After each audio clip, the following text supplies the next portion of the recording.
Hello my dear students, मैं आपका अपना उमेश सर आपका स्वागत करता हूं इस नीट विजन के बेहतरीन डिजिटल प्लेटफॉर्म पे, जहां पे अभी हम एक बेसिक टॉपिक पे चल रहे हैं, that is structural organisation in animals.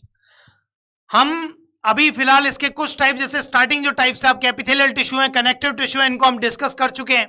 ठीक है, तो हमने प्रीवियस लेक्चर में ही बोला था कि मस्कुलर और नर्वस को हम एक साथ डिस्कस करेंगे। तो ये छोटे टाइप हैं, छोटे टिश्यूज हैं, ठीक है, क्योंकि हम यहाँ पे इनकी स्ट्रक्चरल जो स्टडी है वही करते हुए आगे बढ़ेंगे। ठीक है, बाकी डिटेल डिस्कशन इनका डिफरेंट डिफरेंट चैप्टर्स में जो सिस्टम्स है उनमें करेंगे। ठीक है, तो आज के लेक्चर में आगे बढ़ते हैं, मस्कुलर टिश्यू को स्टार्ट करते हैं। सबसे पहले ये जो आपको डायग्राम भी दिया हुआ है, फर्स्ट स्लाइड पे जो डायग्राम दिखाया है, ये भी एक्चुअल में ये नर्व ही है। ठीक है, और ये नर्व क्या है, मसल फाइबर को कंट्रोल कर रही है। देखो इंपल्स ट्रांसफर हो रहा है, येलो की येलो येलो डॉट ट्रांसफर हुआ है, ये इंपल्स ट्रांसफर है। ये क्या कर रही है, मसल को कोऑर्डिनेट कर रहा है।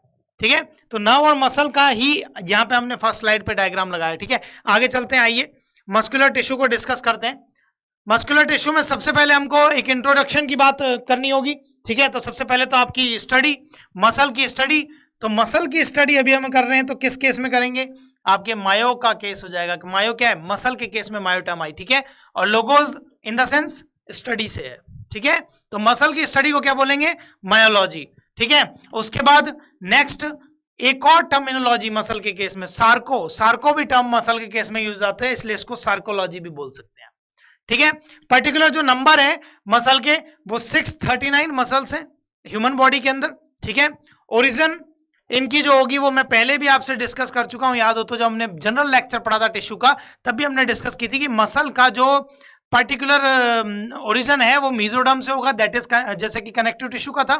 ठीक है, लेकिन इसमें कुछ मसल्स ऐसी भी होती हैं जो एक्सेप्शनल केस बनती है, that is muscles of iris.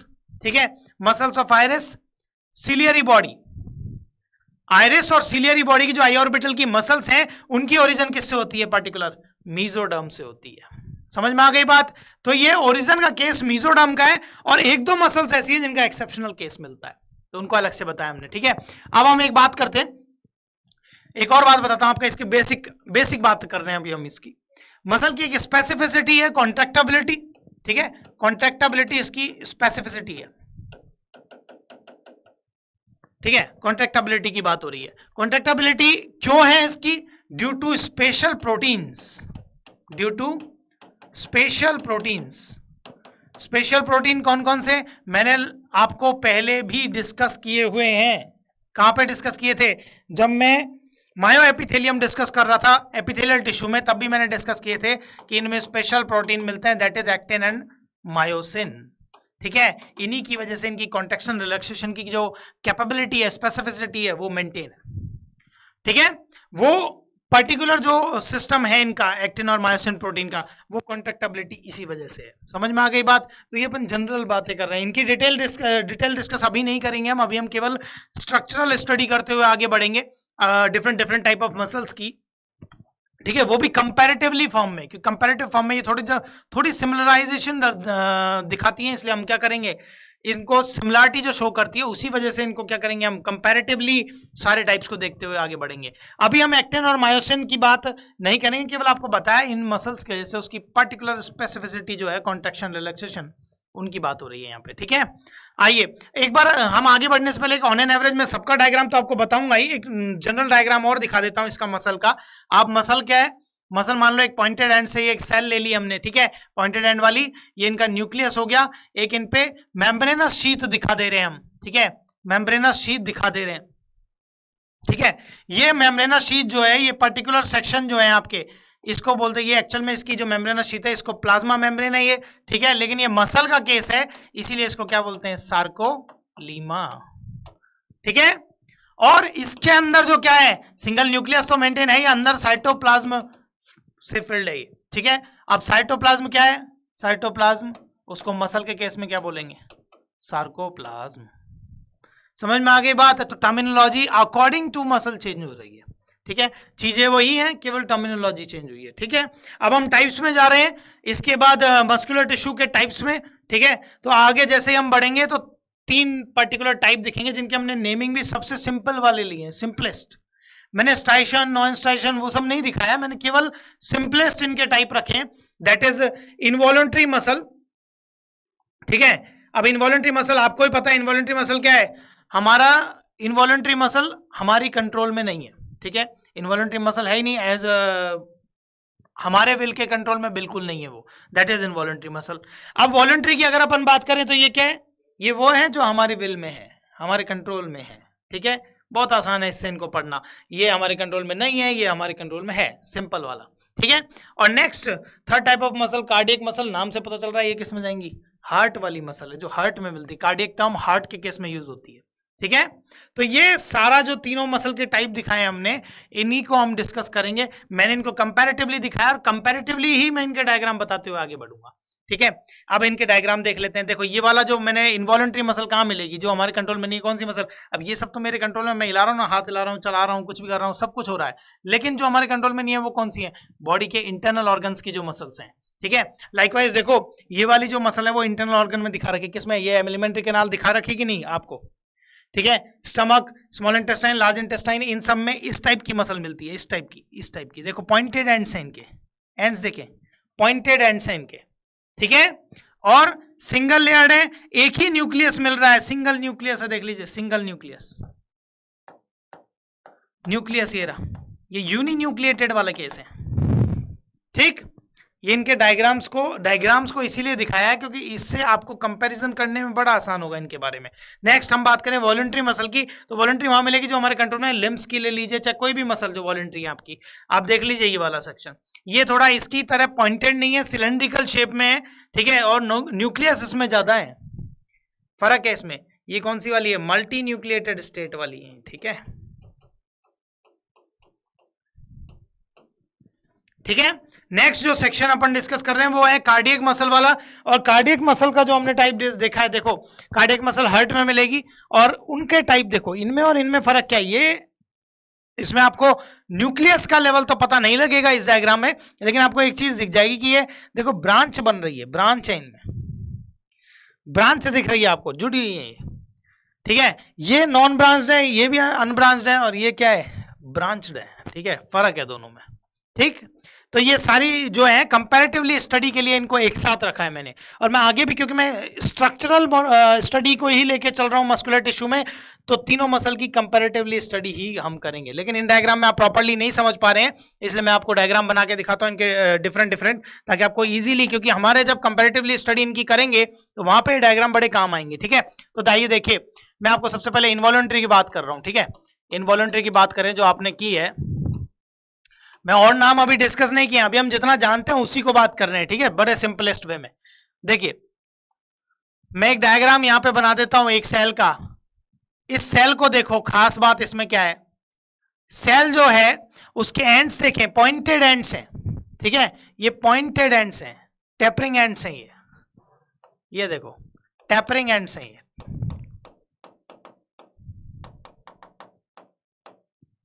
ठीक है। ये बाकी में नहीं मिलेंगे हर किसी में, इसी में है केवल, ठीक है। दूसरी बात, सारे सेल ऑर्गेनल इनमें प्रेजेंट है, ठीक है, सारे सेल ऑर्गेनल है। ये जो है वो सिंगल न्यूक्लियस, एक न्यूक्लियस है केवल इसमें, इसलिए यूनि न्यूक्लिएट कंडीशन है ये, यूनि न्यूक्लिएटेड, ठीक है।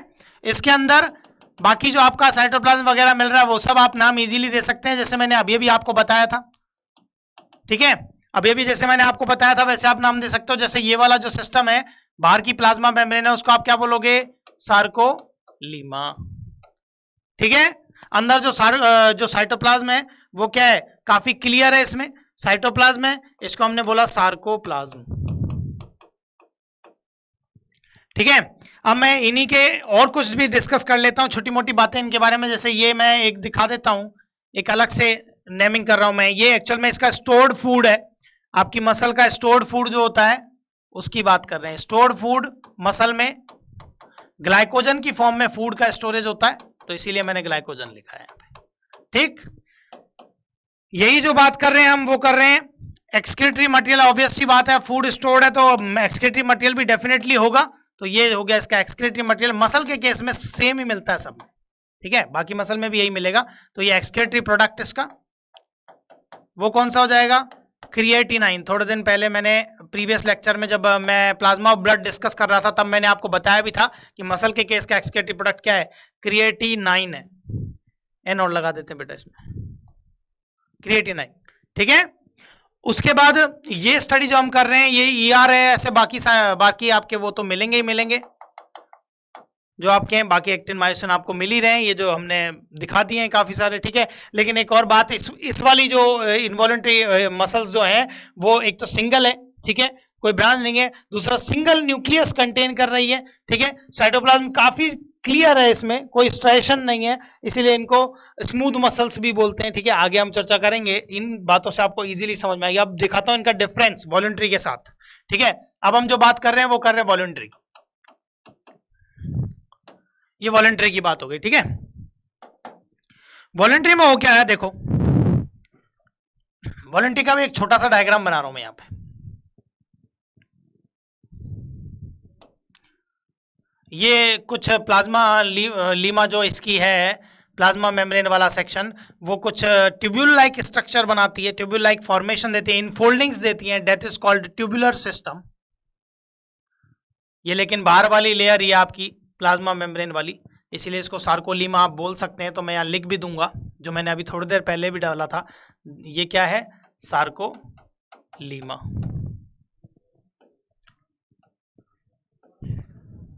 सार्कोलीमा वाला केस हो गया ये। ठीक है, ये जो इनफोल्डिंग्स ये बनाता हुआ जा रहा है, दैट इज ये जो इनफोल्डिंग्स आपको दिख रही है, ये प्लाज्मा लीमा का जो सेक्शन है जो इनफोल्डिंग्स बना रहा है, प्रोजेक्शंस बना रहा है, इसको बोलते हैं ट्यूबुलर सिस्टम, ट्यूबुलर सिस्टम या टी सिस्टम के नाम से भी बोलते हैं इसको।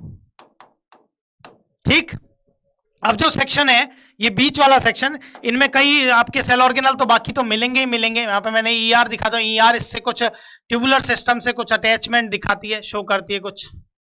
ठीक है, ये ईआर वाला सेक्शन हो गया। ठीक है, ये मैंने बनाया क्यों है, ये मैंने अकेला क्यों दिखाया, क्योंकि स्टोरेज साइट होती है यहाँ पे, किसकी, storage site of Ca++, calcium की स्टोरेज साइट होती है, जो इसके मसल कॉन्ट्रैक्शन में इसको क्या करती है, सपोर्ट प्रोवाइड करती है। वो फर्दर स्टडी में हम देखेंगे ऐसा क्या हो रहा है। इसके अलावा इसमें कुछ आपको स्ट्रेशंस भी दिखेंगे, स्ट्रेशन, इसमें और इसमें फर्क देखो, स्ट्रेशन का केस बता रहा हूं मैं यहाँ पे। ट्रांसवर्स लाइंस मिल रही है कि नहीं मिल रही, इसमें ट्रांसवर्स लाइंस मिलती हैं, उसमें कोई ट्रांसवर्स लाइंस नहीं मिलती हैं, ये वाला केस। ठीक है, ट्रांसवर्स लाइंस क्यों दिखाई है मैंने, सोचो। ट्रांसवर्स लाइंस इसलिए दिखाई है क्योंकि इसमें ट्रांसवर्स लाइंस प्रेजेंस होती हैं, जो मायोफाइब्रिल के केस हैं ये। ठीक है, अब एक और चीज देखो, एक और बड़ा डिफरेंस जो इनमें देखने को मिलता है, ये वाला केस,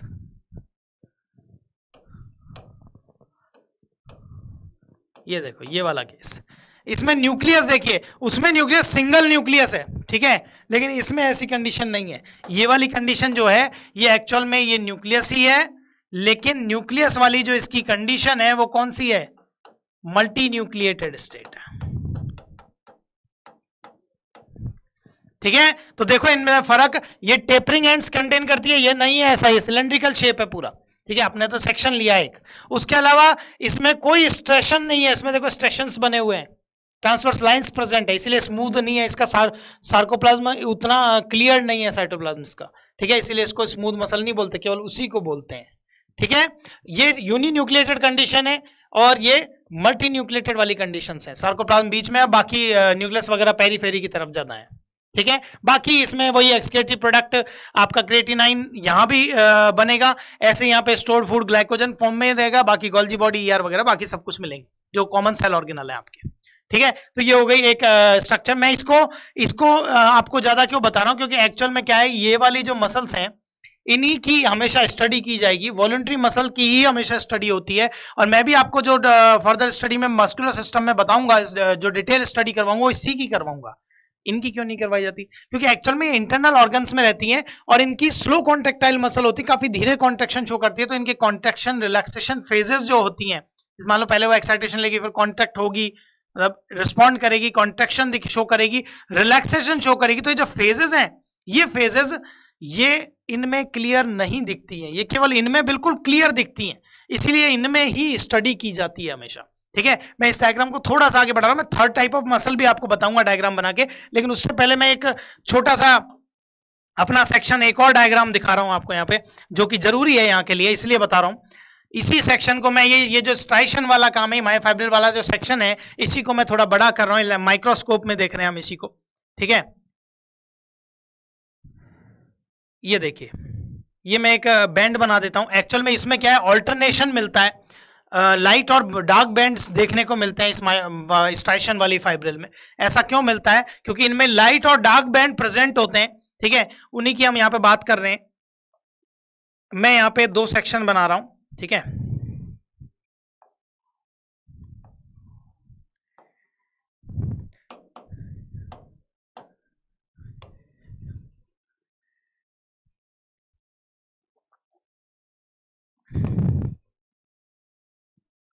ये देखो मैंने ग्रीनिश शेडिंग कर दिया है बीच वाले में। ठीक है, बीच वाले में मैंने ग्रीनिश शेडिंग किया है यहाँ पे।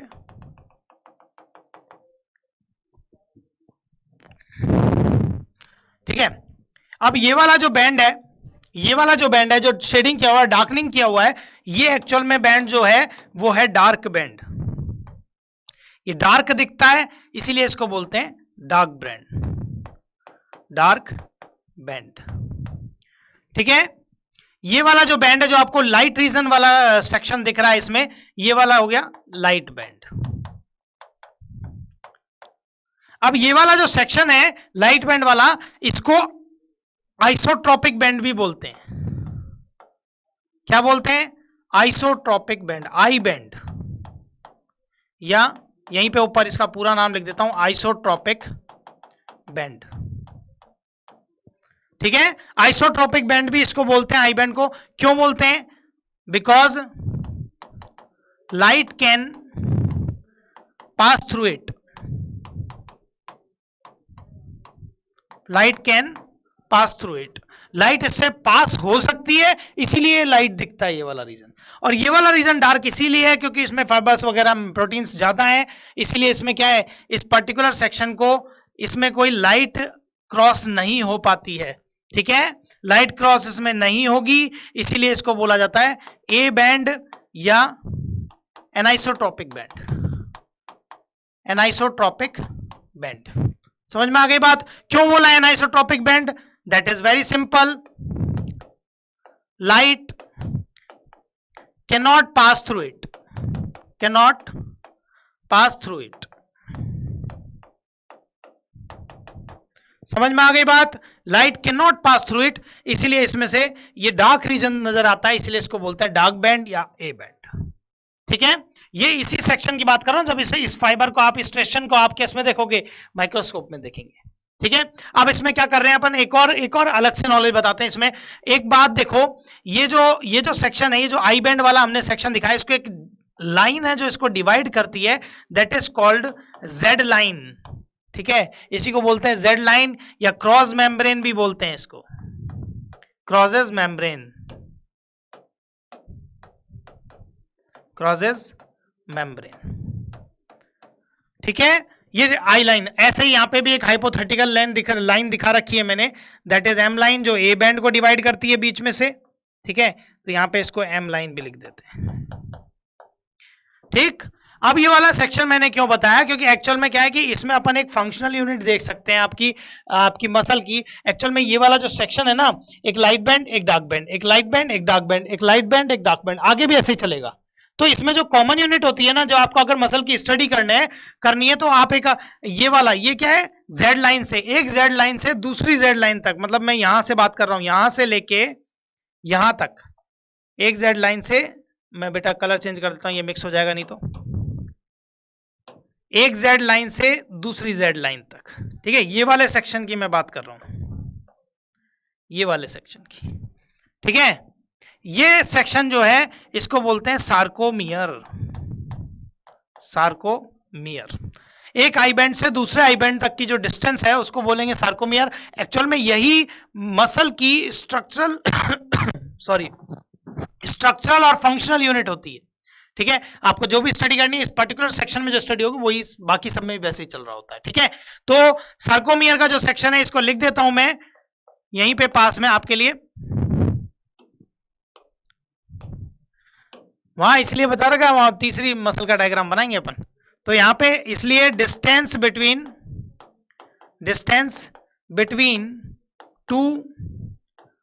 टू जेड लाइंस, ठीक है, और उसी को क्या बोलेंगे, सार्कोमियर। समझ में आ गई बात। और यही क्या है, मसल की स्ट्रक्चरल एंड फंक्शनल यूनिट है। वहां पे आपको मसल में जब फर्दर डिटेल स्टडी बताएंगे तब इनको, इसके भी अंदर जाएंगे हम और भी अच्छे से समझाएंगे इन चीजों को, ठीक है। अभी लेकिन अपन टिश्यू में चल रहे हैं, अपन को स्ट्रक्चरल और स्ट्रक्चरल थिंकिंग ही देखनी है केवल, तो इसलिए बताना है। तो डार्क बैंड ए बैंड जब हम कंपैरेटिवली स्टडी करेंगे तो डार्क बैंड लाइट बैंड की बार बार बात आएगी, तो वहां पे आपको समझने में बहुत आसानी हो जाएगी इससे, ठीक है। चलिए अब हम बात कर रहे हैं नेक्स्ट वाले सेक्शन में। नेक्स्ट जो सेक्शन है आपका वो तीसरी मसल आपकी कौन सी, कार्डियक मसल। कार्डियक मसल का भी यहाँ एक छोटा सा डायग्राम बना देते हैं हम। थोड़ा सा डिफरेंस है इन दोनों से, उसमें भी देखो अभी बता देते हैं क्या डिफरेंस है।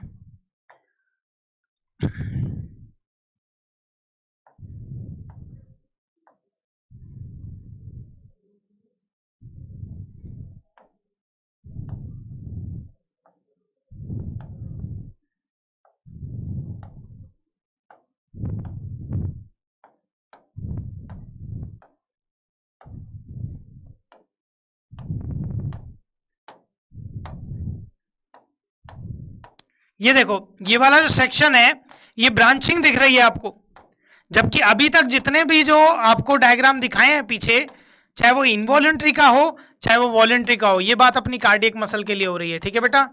अब देखो इनका जो ब्रांचिंग है, क्या इनमें ब्रांचिंग थी, क्या इनमें ब्रांचिंग थी, किसी में नहीं है। केवल और केवल कार्डियक मसल में क्या है, ब्रांचिंग, ऑब्लिक ब्रांचेस दिख रही है यहाँ पे। ये देखो oblique branch, oblique section, oblique branch, ठीक है। अब ये वाला जो सेक्शन है इसमें भी ये पर्टिकुलर सेल्स देखें, आपको ऐसा लगेगा कि ये मल्टी न्यूक्लिएटेड कंडीशन है, लेकिन एक्चुअल में ऐसा नहीं है। ये इसका क्या है, न्यूक्लियस सेल का, और ये कार्डियक मसल की सेल है बेटा, ठीक है। ये यूनी न्यूक्लिएटेड कंडीशन है, यूनी न्यूक्लिएटेड कंडीशन, ठीक है। यूनी न्यूक्लिएटेड कंडीशन है, लेकिन फिर भी ऐसा लगता है जैसे क्या हो, ये पर्टिकुलर मल्टी न्यूक्लिएटेड कंडीशन हो। ऐसा क्यों लगता है, क्योंकि इसमें क्या होता है, इसमें थिन सार्कोलीमा मिलती है या फिर बहुत ही अनफेयर सार्कोलीमा मिलती है, क्योंकि दो मसल्स की जो दो सेल्स हैं, कार्डियक मसल की दो सेल जो हैं, उनमें उनकी जो प्लाज्मा मेम्ब्रेन है, जो सार्कोलीमा है, वो क्या होती है, आपस में बिल्कुल कनेक्ट हो जाती हैं, ठीक है। एक तरह से चिपक जाती हैं, बिल्कुल एक तरह से एक दूसरे के लेयर पे लेयर बन जाती हैं, ठीक है। तो वो इतना जिगजैग फॉर्म में अरेंज हो जाती है वहां पे, तो इसीलिए ये बहुत ऐसा लगता है जैसे एक ही सेल के ये न्यूक्लियस हैं, ठीक है। लेकिन तो ये जो मिलती हैं प्लाज्मा मेम्ब्रेन और मिलके ये बनाती हैं इंटरकैलेटेड डिस्क, इंटरकैलेटेड डिस्क। क्यों ऐसा होता है, क्योंकि क्या होता है, मसल का अगर ऐसा हो जाएगा, ये दोनों आपस में जब मिल जाएंगी तो पास में हो जाएंगी, सेल्स पास में होंगी, और इंपल्स के ट्रांसफर में क्या होगा, काफी आसानी होगी। और कार्डियक मसल को वो चाहिए, कार्डियक क्या होता है, लगातार हार्ट पंपिंग करता है, तो उस टाइम पे सारे क्या आते हैं, काम आते हैं आपके। समझ में आ गई बात, हार्ट को काम आते हैं, उसको कॉन्ट्रेक्शन रिलैक्सेशन में फायदा मिलता है इससे, ठीक है। और लेकिन ये जो सेल है ये यूनी न्यूक्लिएटेड है, ये तो आपको कंडीशन क्लियर कर दी, लेकिन ये दिखती कैसी, अभी भी कैसे लग रही है, एक साथ न्यूक्लियस कई सारे दिख रहे हैं, तो ऐसा लगता है मल्टी न्यूक्लिएटेड कंडीशन है, इसीलिए इसको स्यूडोसिंशियल सेल बोलते हैं, स्यूडोसिंशियल या फॉल्सली मल्टी न्यूक्लिएटेड, ठीक है। ये कंडीशन इसी के लिए यूज की जाती है। समझ में आ गई बेटा, ये तीनों मसल के वो हैं आपके डायग्राम, जिससे आपको इजीली इनको समझने में मदद मिलेगी, बहुत आसानी से आपको सारे कैरेक्टर समझ में आएंगे। अब इसकी कंपैरेटिव स्टडी को देख लेते हैं, आओ, बहुत आसान हो जाएगा अभी आपके लिए। चलिए, ये तो हो गई आपकी सबसे पहले इनवॉलंटरी मसल, ठीक है। अपन सबसे पहले अपन ये वाले नाम क्यों लाए, अब आपको कहीं भी देखोगे स्टेटेड नॉन स्टेटेड ये सब होता है, हम इसी नाम से क्यों बोल रहे हैं, बड़ा आसान है ये इजीली समझ में आता है यहाँ से, ठीक है। तो अब हम क्या कर रहे हैं, इनवॉलंटरी मसल की बात कर रहे हैं। इनवॉलंटरी मसल का केस क्या है, अंडर कंट्रोल ऑफ एएनएस की बात हो रही है। अंडर कंट्रोल ऑफ एएनएस का मतलब क्या, आप एक बात सुनो, ANS mean autonomic nervous system. Autonomic nervous system में वही चीज होती है, ऑटोनॉमिक नर्वस सिस्टम पहली बात तो हमारी विल के कंट्रोल में बिल्कुल नहीं है, ठीक है। हमारे हिसाब से एएनएस नहीं चलता, एएनएस खुद काम करवाता है, ठीक है। और इसीलिए इनवॉलंटरी मसल भी हमारे कंट्रोल में नहीं है। हमारा कंट्रोल नहीं है कि भाई हम बोले कि स्टमक को इतना पिचकना, इतना मतलब कॉन्ट्रैक्शन करना, इतना रिलैक्सेशन करना, है हमारे कंट्रोल में बिल्कुल भी नहीं है। ठीक है, वो ऑटोमेटिक होगा, इसीलिए उसको ऑटोनोमस नर्वस सिस्टम में डालते हैं। ठीक है, तो ये अंडर कंट्रोल ऑफ एएनएस है, इस पे हमारा कोई भी कंट्रोल नहीं है किसी भी तरीके का। ठीक है, दूसरा ये नॉन स्ट्रेटेड है, अनस्ट्रिप्ड है। मैं अभी क्या बोल रहा था, अनस्ट्रिप्ड। मैंने अभी पीछे डायग्राम में भी क्या दिखाया, स्ट्रेशंस मिल रहे थे वहां पे। ठीक है, ये मैं फिर से दिखा देता हूं एक बार आपको। ये आपका वो स्लाइड, ये देख लो, ये फिर से ये जो स्ट्रेशंस मिल रहे हैं, ये देखो स्ट्रेशन, ट्रांसवर्स लाइंस मिल रही है, यहाँ मिल रहा है कि यहाँ बिल्कुल नहीं है कुछ भी। ठीक है, इसीलिए ऐसा कंडीशन है। तो ये अनस्ट्रिप्ड है, नॉन स्ट्रेटेड है। डार्क और लाइट बैंड क्या है इसमें, एब्सेंट है। ठीक है, डार्क और लाइट बैंड इसीलिए नहीं है, वहां पे डार्क बैंड लाइट बैंड इन मायोफाइब्रल के स्ट्रेशंस में मिलती है, वो स्ट्रेशन यहाँ है नहीं, तो वो प्रेजेंट नहीं है।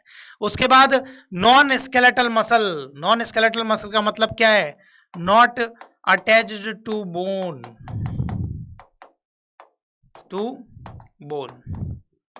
समझ में आ गई बात, बोन से अटैच नहीं है। ये वाली जो मसल्स हैं आपकी, ये किसी भी तरीके की बोन की अटैच नहीं है, ना ही आपके लिवर की कोई मसल बोन से अटैच है, ना कोई दूसरी अंदर की इंटरनल ऑर्गन की जो भी मसल है किसी बोन से अटैच नहीं। ठीक है, नेक्स्ट बात देखें, विसरल मसल क्या होता है, विसरल का मतलब ही है इंटरनल ऑर्गन्स में मिलती है ये मसल। ठीक है, इंटरनल ऑर्गन में फाउंड होती है, इसीलिए इसको क्या बोल दिया, विसरल मसल। नेक्स्ट बात देखो, नॉन फेजिक मसल। मैं थोड़ी देर पहले भी आपसे बात कर रहा था कि फेजेस इसमें क्लियर नहीं होती, बहुत स्लो कॉन्ट्रेक्टाइल मसल, पता नहीं चलता कब रिलैक्सेशन हो रहा है, कब कॉन्ट्रेक्शन में जा रही है, तो इसीलिए फेजेस क्लियर नहीं है, इसलिए इसकी स्टडी भी नहीं होती है, इसलिए इसको बोलते हैं नॉन फेजिक मसल। ठीक है, नेक्स्ट बात देखें, स्मूथ मसल का केस मैंने बताया था आपको, साइटोप्लाज्म क्लियर है, कोई ट्रांसवर्स लाइंस इसमें नहीं है। ठीक है, ट्रांसवर्स लाइंस बिल्कुल एब्सेंट है, जैसा कि आपको अभी अभी वॉलंटरी के डायग्राम में हमने दिखाया। ठीक है, वो स्ट्राइशन इसमें नहीं है इसीलिए, और साइटोप्लाज्म भी बिल्कुल क्लियर है, इसलिए इसको क्या बोलते हैं, स्मूथ मसल्स। ठीक है, अब ऐसे ही अपन डिफरेंसेस इसी की कंपैरेटिवली स्टडी करेंगे अपन, किसकी, वॉलंटरी की। अब वॉलंटरी में देखें, अंडर कंट्रोल ऑफ सीएनएस। ठीक है, सीएनएस क्या है, अब एक बात सोचो, सेंट्रल नर्वस सिस्टम के कंट्रोल में है ये, और सेंट्रल नर्वस सिस्टम के कंट्रोल में जितने भी फंक्शंस हैं उसमें मतलब मोस्टली, मैं सबकी बात नहीं कर रहा, लेकिन मोस्टली जो सिस्टम है वो आपके कंट्रोल में होते हैं। ठीक है, मोस्टली, एक आध दो चीजें जैसे मेडुला ऑब्लोंगेटा में कुछ ऐसी चीजें हैं जो कंट्रोल हैं, सीएनएस का पार्ट भी है कुछ, लेकिन वो हमारे कंट्रोल में वो चीजें नहीं है। कुछ एक्शंस ऐसी हैं जो कंट्रोल में नहीं है, लेकिन मोस्टली एक्शंस ऐसी होती हैं जो हमारे कंट्रोल में है। ठीक है, और ये वाली वही एक्शन है, सीएनएस के अंडर कंट्रोल है वॉलंटरी मसल, इसलिए हमारे हिसाब से काम कर रही है। देखो मैं हाथ हिला रहा हूँ, लिख रहा हूँ, कुछ भी कर रहा हूँ, मेरे कंट्रोल में ये मसल्स। ठीक है, नेक्स्ट, क्योंकि हमारे सीएनएस के कंट्रोल में स्ट्राइटेड है, स्ट्रेप्ड है, अभी अभी आपको दिखा के आया हूं। ठीक है, डार्क और लाइट बैंड प्रेजेंट है इसमें। ठीक है, और इसीलिए अभी अभी आपको लास्ट फिर से डायग्राम दिखा देता हूं आपको। ये देखो, ये वही स्ट्राइशन है। ठीक है, और ये आपके डार्क और लाइट बैंड हो गए। ठीक है, तो वही बात हम कर रहे हैं यहाँ पे, तो यहां से बड़ी स्टडी में आसानी मिलेगी आपको। नेक्स्ट बात करें, स्केलेटल मसल। स्केलेटल मसल क्यों बोला इनको, क्योंकि ये अटैच्ड है, अटैच्ड टू बोन्स। ठीक है, बोन्स से अटैच है, इसीलिए इनको स्केलेटल मसल बोलते हैं। वो ऐसा, उसके केस में ऐसा कुछ नहीं है। नेक्स्ट, नॉन विसरल मसल, उसको क्या बोला, विसरल मसल, क्योंकि इंटरनल ऑर्गन्स में मिलती हैं, ये इंटरनल ऑर्गन्स में नहीं मिलती हैं, इसलिए नॉन विसरल मसल्स हैं। नेक्स्ट आपकी बात करें, फेजिक मसल, वहां नॉन फेजिक मसल बोला, यहाँ क्या बोला, फेजिक मसल, क्योंकि phases of contraction are clear, क्योंकि यहाँ पे कॉन्ट्रैक्शन, रिलैक्सेशन, लेटेंट फेज, सारी फेजेस क्लियर है मसल्स की, इसलिए क्या होता है, यहाँ पे मसल्स की फेजेस क्लियर है तो स्टडी करना आसान होता है, इसलिए इनको फेजिक मसल बोलते हैं। ठीक है, इतनी बात इसमें। नेक्स्ट हम चर्चा करेंगे कार्डियक मसल का केस। अब ये वाला जो केस है वो दोनों के मतलब अगर अपन कैरेक्टरिस्टिक को लेके, स्पेसिफिसिटी को लेके बात करें, तो इनका जो ये सिस्टम है ये लगभग मतलब इन दोनों का जैसा है, किसी चीजों में ये इससे मिलती है, किसी चीजों में इससे मिलती है। ठीक है, तो दोनों के कैरेक्टर कंटेन करती है। ये पहला कैरेक्टर हमने लिखा है, इसलिए हमने डाला है CNS, under control of CNS और एंड एएनएस। अब इसमें बड़ा सेक्शन होगा भाई, सीएनएस एएनएस आ गया, इसका मतलब हमारे कंट्रोल में तो है नहीं, तो ये कैरेक्टर तो सीधा रिजेंबल कर गया इनवॉलंटरी वाली से, हमारे कंट्रोल में नहीं है। सीएनएस में भी कुछ पार्ट है, मेडुला ऑब्लोंगेटा वगैरह एचबीआर को कंट्रोल करते हैं, इनडायरेक्टली डायरेक्टली कैसे बोल लो। तो सीएनएस वाला कैसे, फर्दर स्टडी में मैं बहुत डिटेल में बताऊंगा ये सब चीजें, लेकिन अभी केवल इतना बताया कि ये अंडर कंट्रोल दोनों के हैं, थोड़ा थोड़ा काम दोनों के फंक्शन से कंट्रोल हो रही है। ठीक है, दूसरी बात, हमारे, अब मैं रिजेम्बलेंस का दिखा रहा हूं, इसका रिजेम्बलेंस कैसे है इनकी। Cardiac muscle is involuntary same as smooth muscles, involuntary है, हमारे कंट्रोल में बिल्कुल नहीं, हमें नहीं पता हार्ट को, हम चाहे तो रोक नहीं सकते उसको कि थोड़ी देर रुक जाए फिर चल ले, वो रुक गया तो अपन भी रुक ही जाएंगे फिर, ठीक है, इसलिए हमारे कंट्रोल में बिल्कुल भी नहीं है, पूरी तरीके से इनवॉलंटरी है, ठीक है। Next, cardiac, both cardiac and voluntary muscles have same myofibril, जो अभी अभी मेस्ट्रेशन है मायोफाइब्रिल जो है वो बिल्कुल सेम है दोनों के in terms of chemical composition and arrangement. आपका जो केमिकल कंपोजिशन जो अरेंजमेंट है उनके मायोफाइब्रिल्स का वैसे का वैसा ही कुछ इनके मायोफाइब्रिल का भी है। तो ये इनकी रिजेम्बलेंस किसमें हो गई, स्ट्रक्चरल रिजेम्बलेंस किससे दे रही है, वॉलंटरी से दे रही है, ठीक है। जबकि आपके विल के अकॉर्डिंग जो रिजेम्बलेंस दे रही है वो किससे दे रही है, इनवॉलंटरी दे रही है। तो कैरेक्टर किसके हो गए, दोनों के कैरेक्टर को कंटेन कर रही है, ठीक है। Next, These muscles shows rhythmic contraction, rhythmic contraction मतलब लगातार रिदम में काम करती हैं, क्योंकि मसल लगातार लब डब लगातार जो ये हार्ट की कॉन्ट्रेक्शन रिलैक्सेशन चल रही है, रिदमिक कॉन्ट्रेक्शन है और रिलैक्सेशन है, और through out life and pumps the blood, through out life चलती हैं, कभी रुकेगी नहीं, जिस दिन ये रुक गई उस दिन अपन भी रुक जाएंगे, ठीक है। तो ये कार्डियक मसल वाला केस हो गया। तो थोड़ी थोड़ी रिजेम्बलेंस है इसकी दोनों के साथ, ठीक है, तो दोनों के मिड बिटवीन वाली आप कंडीशन देख सकते हो। नेक्स्ट, ये बात तो कि अपन ने मेन कैरेक्टरिस्टिक्स की, जिस पर अपन नेमिंग बाहर की चीजें देख सकते हैं। अब हम बात कर रहे हैं इसकी पर्टिकुलर स्ट्रक्चर की, ठीक है। स्ट्रक्चर में आपको पीछे बना के पूरा डायग्राम दिखा के आया हूं, फिर भी देख लीजिए। स्पिंडल शेप्ड सेल है इसमें, ठीक है, मैंने आपको बताया था टेपरिंग एंड्स थे उनके, ठीक है। यूनिन्यूक्लिएटेड वाली कंडीशंस हैं, fibre arranged in sheet, fibre जैसे शीट्स की फॉर्म में, कवरिंग्स की फॉर्म में अरेंज्ड है, ठीक है। उसके अलावा डार्क और लाइट बैंड इनमें नहीं है, ठीक है, ये हमने यहां बताए भी नहीं थे आपको, ठीक है। नेक्स्ट बात हम कर रहे हैं वॉलंटरी के केस में। तो वॉलंटरी का केस देखो, स्ट्रक्चर यहाँ पे कैसी होगी, लॉन्ग सिलेंड्रिकल शेप्ड ये सेल है और अनब्रांच्ड है, वो भी अनब्रांच्ड थी, ये भी अनब्रांच्ड है, ठीक है। Next condition multi nucleated condition है, मैनी न्यूक्लियाइज मिलते हैं, ठीक है, पेरिफेरली डिस्पर्स ज्यादा होते हैं, और फाइबर अरेंज होते हैं बंडल्स की फॉर्म में, वहां फाइबर शीट की फॉर्म में अरेंज है, यहाँ थोड़े बंडल की फॉर्म में अरेंज होते हैं। Dark and light band presents, ठीक है, डार्क और लाइट बैंड इसमें रहते हैं, ठीक है, अभी पीछे स्ट्रक्चर में आपको दिखा के आए हैं, ठीक है, जबकि उसमें ऐसा कुछ भी नहीं है। नेक्स्ट स्ट्रक्चर हम देखेंगे कार्डियक को लेके। कार्डियक की जो स्ट्रक्चर है उसमें हमने क्या बताया, शॉर्ट सिलेंड्रिकल शेप्ड इसकी स्ट्रक्चर है, ठीक है, ब्रांच्ड सेल है, ये भी अनब्रांच थी, ये भी अनब्रांच थी, लेकिन ये क्या है, ये ब्रांच्ड सेल्स हैं, ठीक है। नेक्स्ट, ये यूनिन्यूक्लिएटेड थी, ये भी यूनिन्यूक्लिएटेड है, और ये मल्टीन्यूक्लिएटेड थी। नेक्स्ट बात करें तो फाइबर इसमें नेटवर्क की फॉर्म में अरेंज्ड है, पूरा नेट बना रखा है, नेटवर्क फॉर्म कर रखा है। उसके अलावा faint dark and light bands are, faint dark and light bands का मीनिंग है थोड़े से लाइट हैं, हल्के डार्क एंड लाइट बैंड्स हैं, ठीक है, बाकी कंपोजिशन तो सेम टू सेम सा है, ठीक है। तो इतनी ही चर्चा इसकी स्ट्रक्चर में, ठीक है। आगे बात करते हैं, नेक्स्ट बात हमारी पर्टिकुलर लोकेशन का केस। लोकेशन का केस कैसे बनेगा, कहीं भी इनवॉलंटरी स्ट्रक्चर कोई भी ले लो, मैंने कुछ एग्जांपल यहाँ डाल रखे हैं, आइरिस को ले लीजिए, यूरेटर्स को ले लें, ठीक है, ब्रोंकाई ऑफ लंग्स को ले लीजिए, एलिमेंट्री कैनाल की वॉल को ले लीजिए, ब्लड वेसल्स को ले लीजिए, ये सारी लोकेशन जितने भी इनवॉलंटरी स्ट्रक्चर है अंदर इंटरनल ऑर्गन की बातें वो सारी इसकी लोकेशन में जाएंगी। वर्किंग स्टाइल देखें इसकी, कॉन्ट्रैक्ट स्लोली, बहुत स्लो कॉन्ट्रेक्शन करती है, but can remain contracted for long, so don't get fatigued, tired नहीं होती हैं ये, ठीक है, स्लोली वर्क करती हैं, ठीक है, लंबे टाइम तक कॉन्ट्रैक्शन में रह पाती हैं, लेकिन इनसे मतलब थकती नहीं है, इसीलिए क्योंकि स्लो कॉन्ट्रैक्शन है इनका काफी।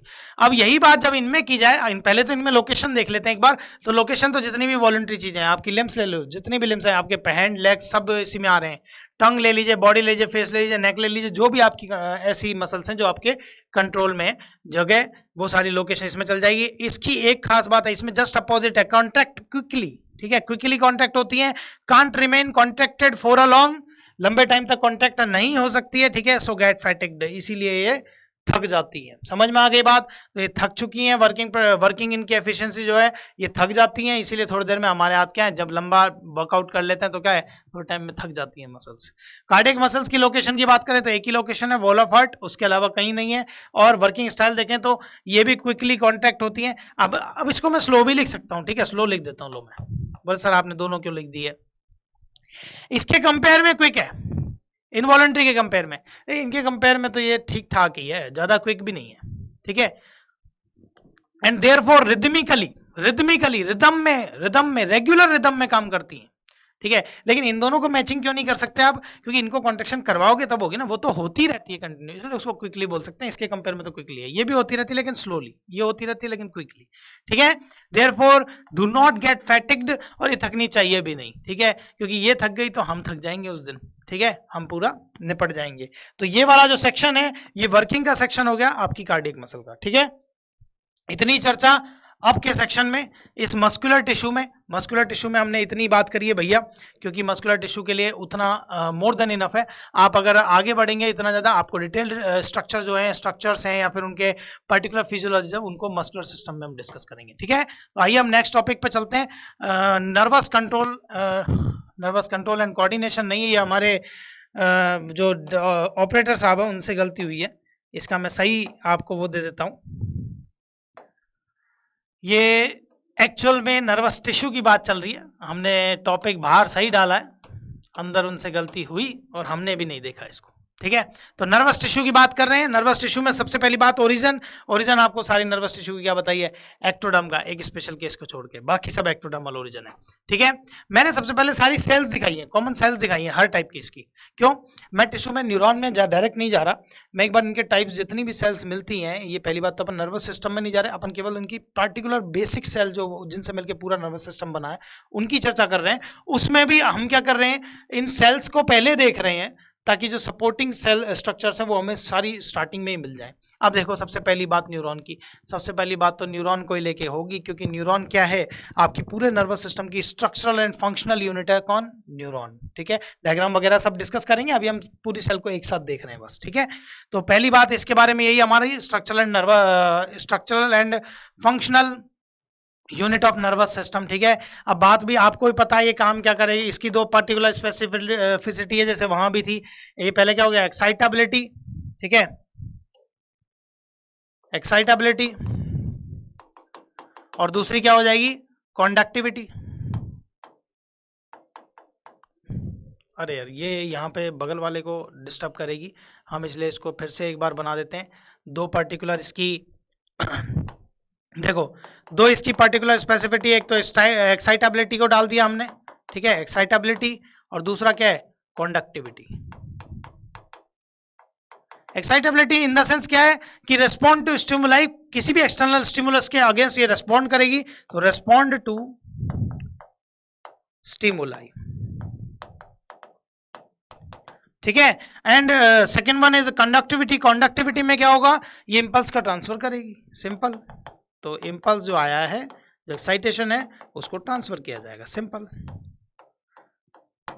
ठीक है। ये बात न्यूरॉन्स को रिलेटेड हो गई। न्यूरॉन की छोटी सी बात, अभी इसकी डिटेल स्टडी करेंगे हम, स्ट्रक्चर वगैरह सब देखेंगे। नेक्स्ट हम देखते हैं न्यूरोग्लियल सेल, दूसरा टाइप की सेल जो इसमें मिलती हैं। ये केवल ये इससे भी ज्यादा नंबर में होती है, यही पहले से ही बहुत ज्यादा होती है, उसके भी ट्रिपल क्या होती है, ये सेल होते हैं, क्योंकि ये इनको सपोर्ट करती है, इनका कोई नर्वस फंक्शन नहीं है, ये केवल इनको सपोर्ट करती है, चाहे वो प्रोटेक्शन के केस में हो, चाहे वो न्यूट्रिशन के केस में हो, ऐसे सारे जो भी केस हैं। तो function like support, protection, nutrition, सारे फंक्शन कौन करती हैं, ये करती है न्यूरोग्लियल सेल। इनमें भी अलग अलग सेल अलग अलग काम करती हैं, इसलिए इनको बता देते हैं कि अलग अलग सेल कैसे अलग अलग काम करती हैं। देखें, तीन टाइप की सेल मिलती हैं इसमें, एक तो एस्ट्रोसाइट, एक oligodendrocyte, and the other one is microglial cell, ठीक है। अब एस्ट्रोसाइट वाला जो केस है वो न्यूट्रिशन प्रोवाइड करवाती है न्यूरॉन्स को, ठीक है, इसका काम एक ही है। ये एस्ट्रोसाइट की स्ट्रक्चर ये क्या करवाती है, ये न्यूरॉन्स को न्यूट्रिशन प्रोवाइड करवाने का काम करती है, ठीक है। It forms blood brain barrier, blood brain barrier भी बनाती है, ब्लड ब्रेन का बैरियर भी बनाती है ये। लेकिन आपको जो याद रखना, वो फिलहाल केवल इतना सा याद रखना कि न्यूट्रिशन जो है उसको प्रोवाइड करने का काम किसका है, एस्ट्रोसाइट का है, ठीक है, इसको न्यूट्रिशन प्रोवाइड करने का काम, क्योंकि सबसे मेन काम ये इसी का है, मेन सेल यही है। उसके अलावा नेक्स्ट आपका ओलिगोडेंड्रोसाइट, इसका काम है माइलिन शीथ को बनवाना सीएनएस में, ठीक है। माइलिन शीथ क्या है, अभी मैं आपको दिखाऊंगा। एक्सॉन के ऊपर एक रैपिंग लिपटी हुई रहती है इस टाइप की, ये जो डायग्राम है ओलिगोडेंड्रोसाइट का, इसको देखो, इसकी तरफ भी एक लिपटी हुई जो सेल्स है, ये जो बंडल सा मिल रहा है, ये एक्चुअल में मैं अभी न्यूरॉन के डायग्राम में क्लियर दिखेगा आपको ये बंडल। तो ये बंडल जो है वहां पे जो आपको दिखेगा, इसमें प्रॉपरली आपको क्या मिलेगी, एक शीट मिलेगी, बंडल मिलेगा, एक जो पर्टिकुलर एक्सॉन के ऊपर लिपटा रहेगा। तो उसको मैं आगे दिखाऊंगा अभी। वो माइलिन शीट बनाने का काम इसी ओलिगोडेंड्रोसाइट का है सीएनएस में। और ये क्या करती हैं, माइलिन शीट का काम क्या है, ये इंसुलेशन प्रोवाइड करवाती है। ठीक है, मतलब इंसुलेशन मतलब कंडक्शन को वहां पर्टिकुलर रीजन में बंद करती हैं, इंसुलेशन प्रोवाइड करवाती है। ठीक है, ये काम हो गया ओलिगोडेंड्रोसाइट का। नेक्स्ट आपकी माइक्रोग्लियल सेल। माइक्रोग्लियल सेल की खास बात सुनो, ये इनकी जो ओरिजिन है वो एक्चुअल में एक्टोडर्म से नहीं है, सॉरी नहीं है, इसलिए एक्टोडर्म नहीं लिख रहे यहाँ पे। इनकी जो ओरिजिन है वो मीजोडर्म से है। क्यों है सुनो, पहली बात तो सारे ओरिजिन जो है नर्वस टिश्यू के वो एक्टोडर्म से, इस पर्टिकुलर का मीजोडर्म से क्यों है, क्योंकि एक्चुअल में ये मोनोसाइट का मॉडिफिकेशन है, मॉडिफिकेशन ऑफ मोनोसाइट। और मोनोसाइट किसकी सेल है, आपकी कनेक्टिव टिश्यू की सेल है। ब्लड की फेगोसाइटोसिस जो सेल है वो मोनोसाइट ही है, उसका मॉडिफिकेशन है। ठीक है, तो इसीलिए इसका ओरिजिन क्या है, मीजोडर्म से है। ठीक है, बाद में मॉडिफाई हुई है ये, इसीलिए इसका काम भी क्या है, मैक्रोफेजेस ऑफ नर्वस सिस्टम। तो इसका काम न्यूट्रिशन प्रोवाइड करने का हो गया, इसका काम पर्टिकुलर इनको सपोर्ट प्रोवाइड करने का या इंसुलेशन प्रोवाइड करने का, और तीसरा काम क्या है आपका पर्टिकुलर प्रोटेक्शन का काम हो गया इनका, माइक्रोग्लियल का। ठीक है, तो ये तीन तरह अलग अलग तरह की क्या होती हैं, न्यूरोग्लियल सेल्स होती हैं, जो यहाँ पे मिलती हैं, जो हमने आपको यहाँ पे दिखाई। ठीक है, अब हम बात करेंगे next cell, neuro secretory cell. नाम देखो इसका, न्यूरो यानी न्यूरो, नर्वस टर्मिनोलॉजी की बात हो रही है। सिक्रेटरी, सिक्रेटरी क्या होती है, सिक्रेशन करने वाली, न्यूरो सिक्रेटरी सेल की बात हो रही है। इसका मतलब कोई ना कोई सिक्रेशन करेगी। ठीक है, और नर्व में सिक्रेशन का काम क्या होगा, हार्मोन का सिक्रेशन करना। तो primarily it does nervous function, पहले नर्वस फंक्शन की को ही करती थी, but later it leaves function and adopt secretory function. समझ में आ गई बात, पहले इनका काम नर्वस फंक्शन ही हुआ करता था, लेकिन बाद में इन्होंने क्या करा, सिक्रेटरी फंक्शन को अडॉप्ट किया। ठीक है, तो ये पर्टिकुलर जो इनके एग्जांपल है वो कहां मिलेंगे आपको, एंडोक्राइन पार्ट ऑफ हाइपोथैलेमस में। ठीक है, हाइपोथैलेमस का जो एंडोक्राइन पार्ट है उसमें मिलेंगे, और दूसरा आपके मेडुला पार्ट में मिलेंगे, किसके, एड्रिनल ग्लैंड के। ठीक है, अभी यहाँ पे जगह नहीं है, मैं आगे दिखाऊंगा ये क्या सेक्शन है, क्या सीक्रेट क्या कर रही है एक्चुअल में ये। ठीक है, छोटी मोटी बातें जो यही बात करते हुए चलेंगे, आगे भी हमें फायदा मिलेगा उससे। नेक्स्ट बात करेंगे हम एपेंडाइमल सेल को लेके। एपेंडाइमल सेल है क्या, एपेंडाइमल सेल में एक्चुअल में मैंने इसकी डिस्कशन कर लिया है। हम प्रीवियस लेक्चर में जब हम एपिथेलियल टिश्यू में पढ़ रहे थे तो वहां भी मैंने ependymal cell, ciliated columnar epithelium में एग्जांपल दिया था। इनके एग्जांपलों के एग्जांपल वो मैच होंगे वहां पे, इसलिए मैंने दोनों को साथ साथ लाया हूं। बेटा देखो, ciliated columnar epithelium, ciliated columnar epithelium क्या है, विच इज फाउंड इन, कहां मिल रहा है देखो, central canal of spinal cord and ventricles of brain. यही एग्जांपल लिखवाए थे कि नहीं लिखवाए थे वहां पे, भाई वहां पे यही एग्जांपल मैं कई बार लिखा के आया हूं। एपिथेलियल टिश्यू के प्रीवियस लेक्चर्स में जो मैंने पढ़ाया था स्टार्टिंग में, उसमें ये डायग्राम, ये एग्जांपल आ रहे हैं। ये कनेक्शन है बेटा, ये कनेक्शन पीछे वाले टॉपिक से कनेक्ट हुआ, अभी तो प्रीवियस लेक्चर से कनेक्ट हुआ। यही बात मैं वापस स्पाइनल कॉर्ड का जब टीएस पढ़ाऊंगा तो वहां पे फिर आएगी, तो फिर वहां पे जब आएगी तो आपको पता रहना चाहिए, अगर आप उसको कनेक्शन कर पा रहे हो। ठीक है, अगर आप उसको कनेक्ट कर पा रहे हो पीछे से, इसका मतलब हमारी लाइन बिल्कुल ट्रैक राइट है हमारा। और अगर हम खेल नहीं पा रहे सब्जेक्ट में, कनेक्शन नहीं जुड़ रहे हैं हमसे, तो फिर हमारी कहानी ओवर है बस। ठीक है, फिर समझ लेना अपन ट्रैक से आउट हुए पड़े हैं। ठीक है, तो ट्रैक पे लाने के लिए ये कहानी हम पढ़ा के आए हुए हैं, और आपको याद आनी चाहिए तुरंत। ऐसी कोई भी चीज आए, कोई भी चीज जो कनेक्ट हुई है, पढ़ी हुई है, तो तुरंत कनेक्ट होनी चाहिए हमारे दिमाग में। ठीक है, और इनकी सेल का डायग्राम भी देख लो, ये लंबी लंबी सेल जो है कॉलमनर सेल्स हैं, ये सीलिएटेड कॉलमनर सेल्स। ठीक है, ये मैं दिखा के आया हूं आपको वहां पे। ठीक है, तो ये तो हो गई सेल्स के टाइप जो आपके नर्वस टिश्यू में मिलेंगे। ठीक है, अब मैं ये जो न्यूरो सिक्रेटरी सेल है, यहाँ जगह कम थी इसलिए मैं पीछे बता देता हूँ। ये जो एंडोक्राइन ग्लैंड में हाइपोथैलेमस और एड्रिनल ग्लैंड में मैंने बताया सिक्रेशन, सिक्रेटरी फंक्शन होता है। सिक्रेशन क्या करती है उसकी बात कर लेते हैं हम। ठीक है, ये देखिए सबसे पहले इनका एक स्ट्रक्चर दिखा देते हैं। न्यूरो सिक्रेटरी सेल है, ठीक है, ये वाली सेल न्यूरो सिक्रेटरी सेल है। न्यूरो सिक्रेटरी सेल है, हार्मोन का सिक्रेशन करेगी नर्वस फंक्शन में। और ये जनरल सर्कुलेशन दिखाया है मैंने, ये देखो ब्लड वेसल है, और हार्मोन का सिक्रेशन कहां होता है, रिलीज कहां होता है उसका, वो ब्लड में रिलीज होते हैं डायरेक्टली। ठीक है, इसलिए ब्लड में रिलीज हुए पर्टिकुलर टारगेट सेल या टिश्यू पे इसको पहुंचा दिया गया। समझ में आ गई बात। तो ये न्यूरो सिक्रेशन का काम है, न्यूरो नर्वस पार्ट को सिक्रीट, नर्वस फंक्शन करना। ठीक है, जनरल सर्कुलेशन में उसको सिक्रेट कर दिया। अब जो आपको एग्जांपल बनाया वहां पे ऐसे क्या होता है, हाइपोथैलेमस की हम बात कर रहे हैं। ये हाइपोथैलेमस,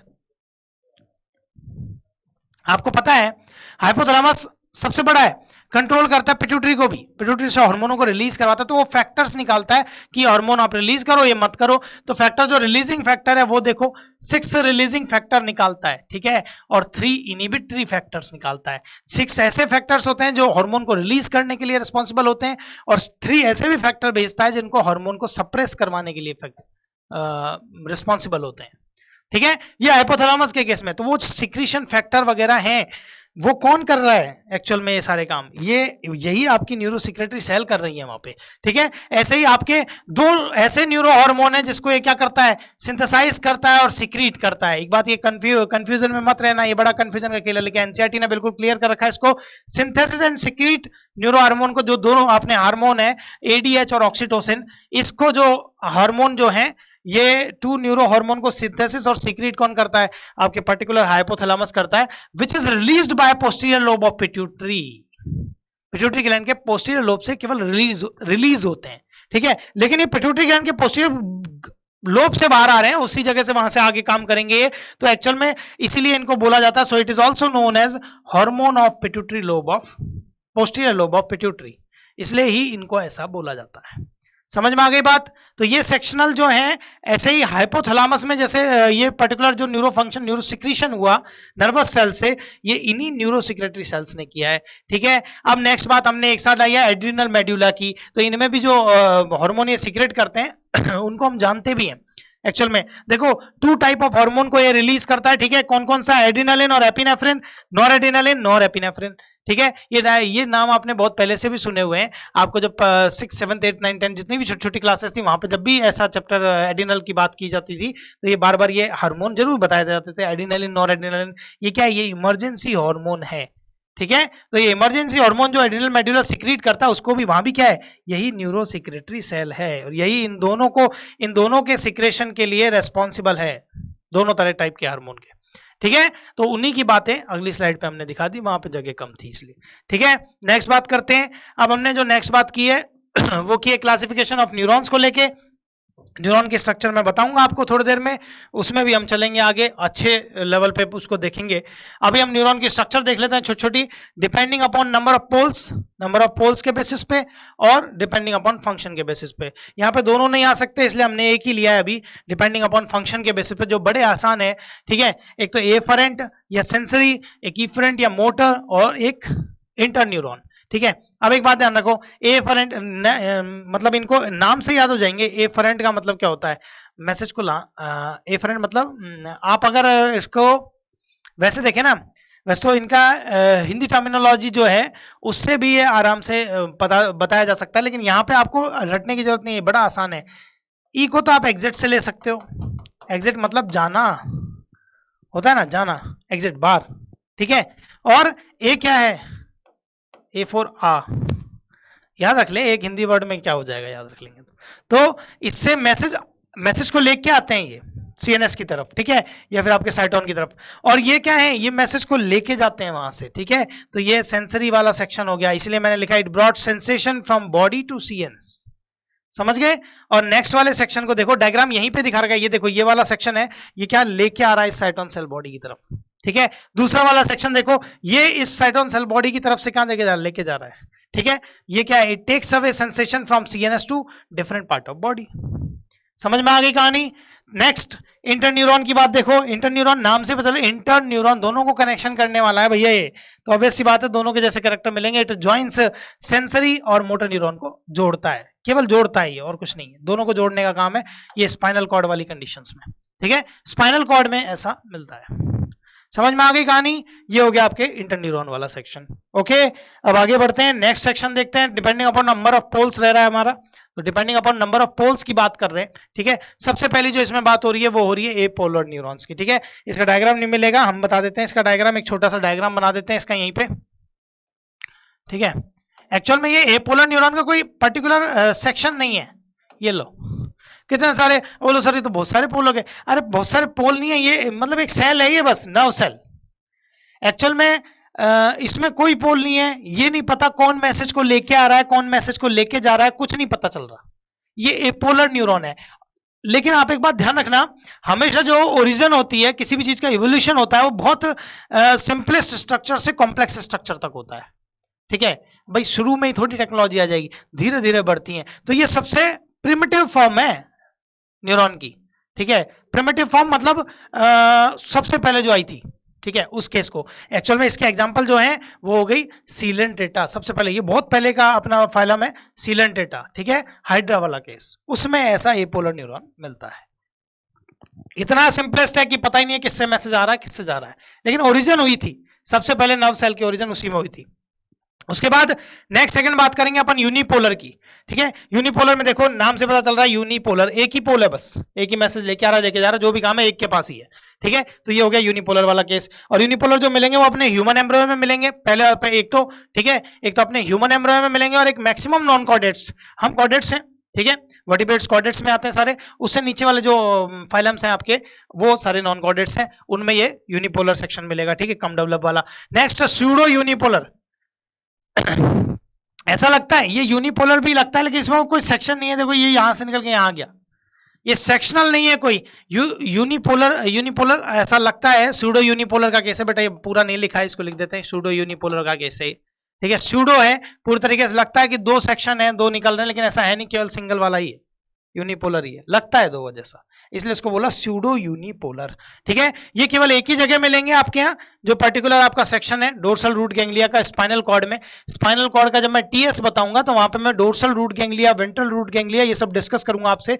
तो डीआरजी वाला जो सेक्शन है, डीआरजी ऑफ स्पाइनल कॉर्ड, वहां पे ये आपके मिलेंगे, वहां पे जब डिस्कस करूंगा आपको कनेक्ट होना चाहिए, उस टाइम कनेक्ट होना चाहिए भैया, उस टाइम अगर नहीं आ रहा, मतलब मैं पूछूंगा तो मतलब तुरंत ही आ जाना चाहिए खुद के दिमाग में कि हाँ भाई हमने ऐसा पढ़ा था, ठीक है। नेक्स्ट जो बात करेंगे वो बाइपोलर के केस की करेंगे। बाइपोलर मतलब दो अपने अपने, देखो देखो ये साइटोन हो गया, ये दो अपने निकल गए, ठीक है। तो इसमें क्या हो गया, दो पोल हो गए, एक लेके आ रहा है एक लेके जा रहा है, सिंपल सा फंडा है, ठीक है। ये वो मिलेंगे, और देखो सेंसरी रिसेप्टर भी दिखाया लास्ट में, इसका मतलब ये इनका एंड पे ऐसा एंड होगा जहां से कोई ना कोई सेंसेशन डायरेक्ट पहुंचाई जाएगी सीएनएस के अंदर, ठीक है। और ये आपके ऐसी जगह पे मिलेंगे जैसे टेस्ट वाली, आई वाली, ठीक है। तो मैंने यहाँ पे ऐसे एग्जाम्पल लिखे हैं आपके, एक रेटिना ऑफ आई, एक टेस्ट बर्ड ऑफ टंग, एक membrane of nose and internal ear, ठीक है। ये सारे सेक्शन मैं ये सब डिस्कस करके आ चुका हूं प्रीवियस लेक्चर में। एपिथेलियल टिश्यू में मैं बार बार ऐसी जगह न्यूरोसेंसरी एपिथेलियम वगैरह के भी एग्जांपल हमने ऐसे डाले थे, क्यों, क्योंकि बाइपोलर न्यूरॉन कंटेन करते हैं, ठीक है। नेक्स्ट बात करते हैं लास्ट एंड फाइनल इस पोल के बेसिस पर मल्टीपोलर। मल्टीपोलर देख लीजिए, ये देखो इसमें कितने सारे पोल, एक तो ये बड़ा पोल है ही है, एक्सोन वाला पोल है, और ये देखो ये डेंड्राइट्स कितने सारे निकल रहे हैं, तो कितने सारे पोल हो गए, समझ में आ गई बात। तो ये हो गए मल्टीपोलर, और ये मैक्सिमम आपके ह्यूमन बॉडी में यही मिलते हैं, maximum neurons of human body, समझ में आ गई बात। ये आपके नंबर ऑफ पोल्स के बेसिस पे इनका क्लासिफिकेशन हो गया, ठीक है। आगे बढ़ते हैं, नेक्स्ट हम चर्चा करेंगे स्ट्रक्चर ऑफ न्यूरॉन की, जो कि सबसे इंपॉर्टेंट, एक ही सेल बच गई थी वहां पे जिसकी स्ट्रक्चर की जिसके बारे में हमने ज्यादा बात नहीं की थी, तो उसी की बात करेंगे, उसी के बेस पे पूरा सिस्टम टिका हुआ है, ठीक है। देखिए ये जो स्ट्रक्चर है न्यूरॉन का, सुंदर सा स्ट्रक्चर आपको दिखाएंगे यहाँ पे।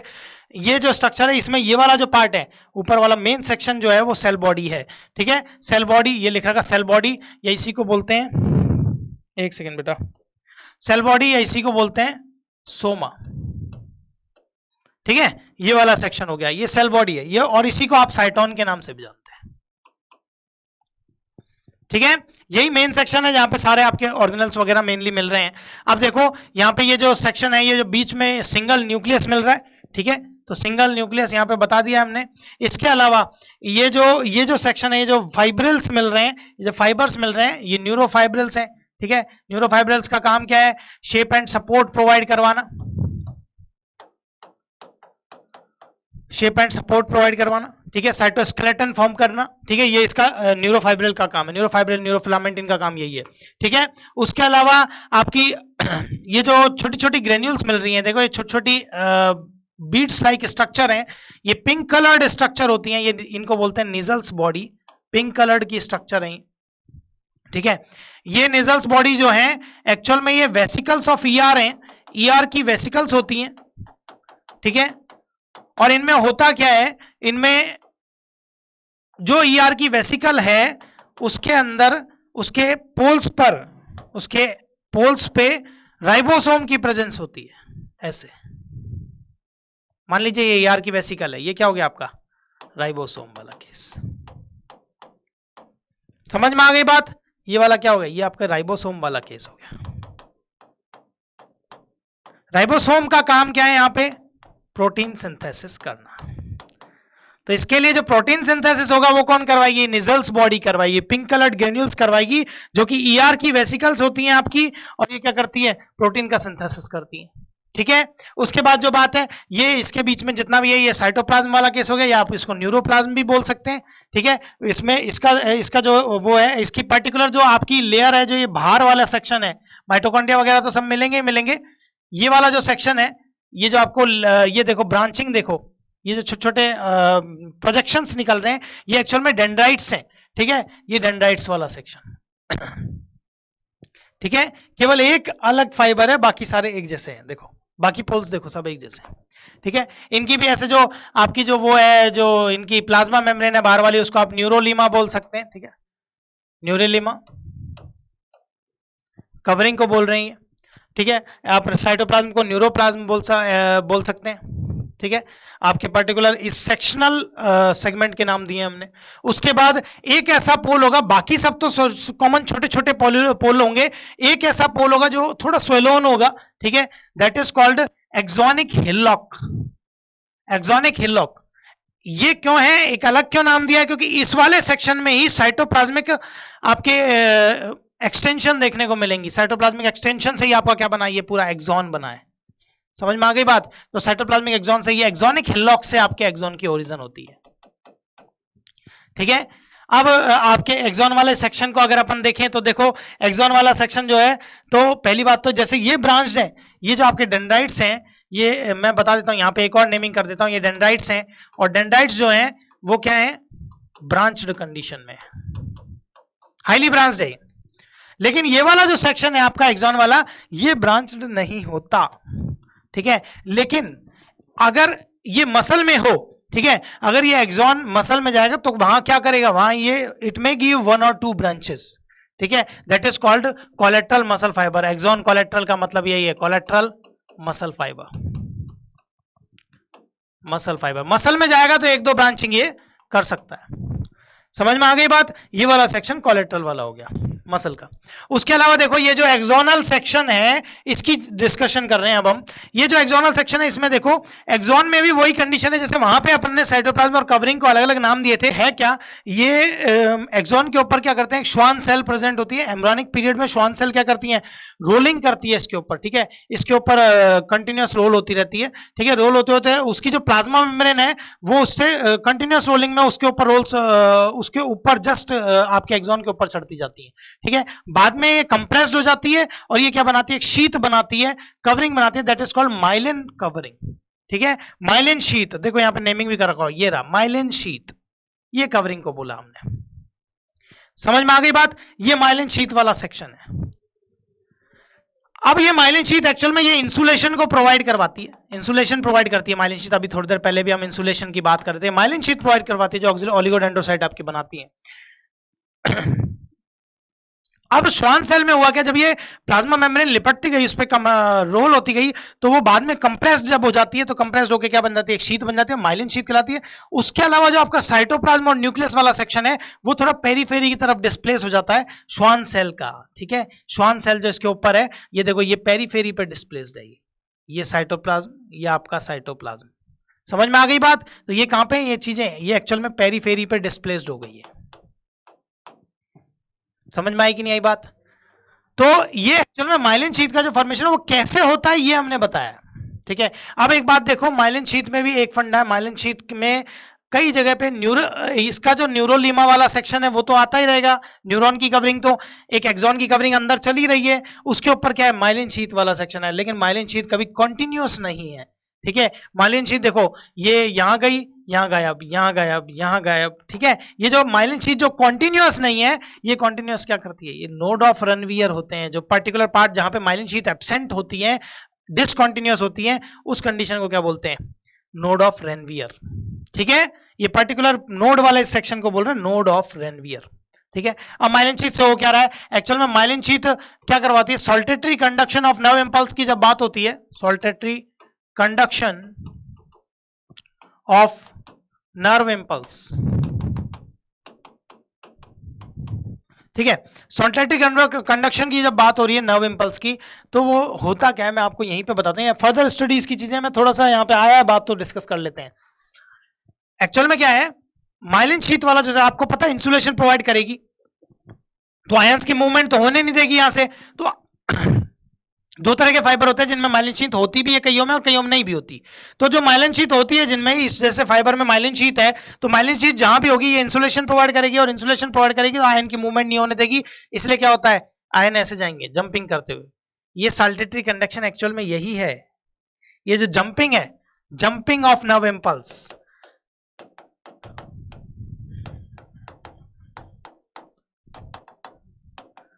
नर्व इंपल्स का एक सेक्शन से, एक नोड ऑफ रेनवियर से दूसरे नोड ऑफ रेनवियर तक जंपिंग करते हुए जाना जो सेक्शन होता है, वही क्या होता है आपका सोल्टेटरी कंडक्शन है। ठीक है।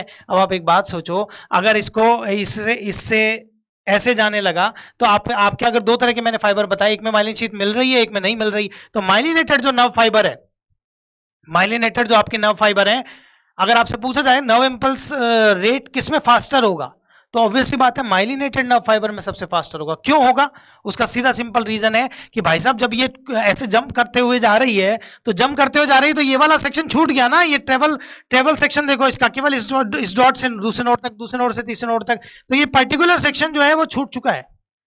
ठीक है। एक तो नॉन माइलिनेटेड में जाएगा तो पूरा ट्रेवल करना पड़ेगा उसको, लेकिन इसके इंसुलेशन की वजह से कूद कूद के जाना है, तो इसका ट्रेवल टाइम घट गया कि नहीं घट गया, समझ गए। इसीलिए जो माइलिनेटेड आपके नर्व फाइबर हैं, इसीलिए ये जो माइलिनेटेड नर्व फाइबर हैं, माइलिनेटेड नर्व फाइबर की मैं बात कर लेता हूं। माइलिनेटेड नर्व फाइबर, इसमें इंपल्स रेट फास्टर होती है। पूछा गया क्वेश्चन है भाई ये, आगे तो बात करेंगे ही करेंगे अपन मेन जो आपके सेक्शन है नर्वस सिस्टम का, लेकिन यहाँ पे आई है तो बात कर लेते हैं, क्या हो रही है।